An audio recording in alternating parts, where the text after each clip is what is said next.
Radhe Radhe. Chapter number 6, theorem 6.2।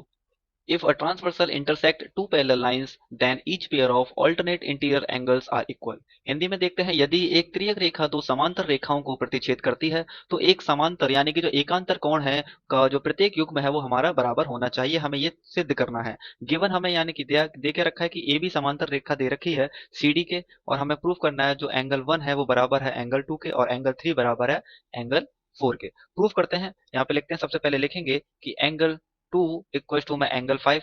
इसका जो reason लिखेंगे वो रीजन ये लिखेंगे, ये वर्टिकली अपोजिट एंगल है। कौन से एंगल है? Vertically opposite angle. हिंदी में लिख सकते हैं शीर्षाभिमुख कोण है। कौन से हैं? हमने ये थ्योरम फर्स्ट में हमने ये प्रूव कर रखा है, शीर्षाभिमुख कोण है। ठीक, इसी तरीके से यहाँ पे हमारा जो समीकरण बनता है वो पहला बनता है। आगे लिखेंगे एंगल 3 इक्वल टू में एंगल 6। सेम रीजन दिया जाएगा। क्या है? ये वर्टिकली अपोजिट एंगल है। वर्टिकली अपोजिट एंगल है यानी कि शीर्षाभिमुख कोण है।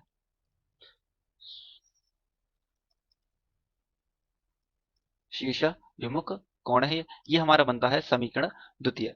तथा यहाँ पे लिखेंगे एंड यहाँ लिख सकते हैं एंगल 1 इक्वल टू में एंगल 5, यानी कि जो एंगल 1 है ये एंगल 5 के बराबर है। और इसका रीजन लिखेंगे क्या है? ये हमारे करस्पॉन्डिंग एंगल्स हैं। कौन से एंगल्स हैं?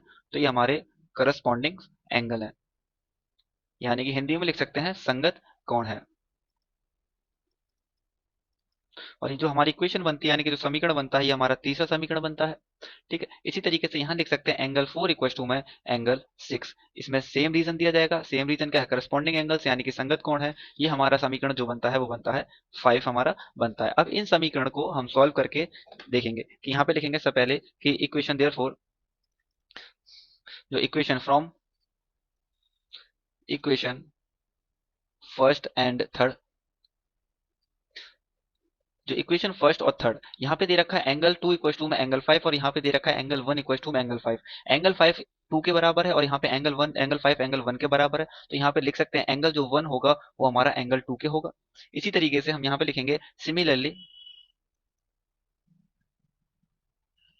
यहाँ लिख सकते हैं कि जो इक्वेशन यानी कि from equation second and fourth, यहाँ लिखेंगे क्या? जो हमारी जो सेकंड इक्वेशन और जो फोर्थ इक्वेशन है यहाँ पे एंगल 3 बराबर एंगल 6 दे रखा है और यहाँ पर एंगल 4 बराबर एंगल 6 दे रखा है। एंगल 6 और एंगल 6 कॉमन है तो यहाँ पे हम लिख सकते हैं क्या? एंगल 3 बराबर में एंगल 4।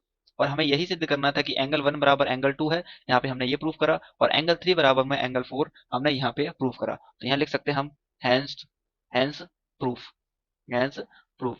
तो हमने यहाँ पे कि ये सिद्ध कर दिया कि दो समांतर रेखा जब एक तिर्यक रेखा काटती है तो जो एकांतर कोण का जो युग्म होता है वो बराबर होता है।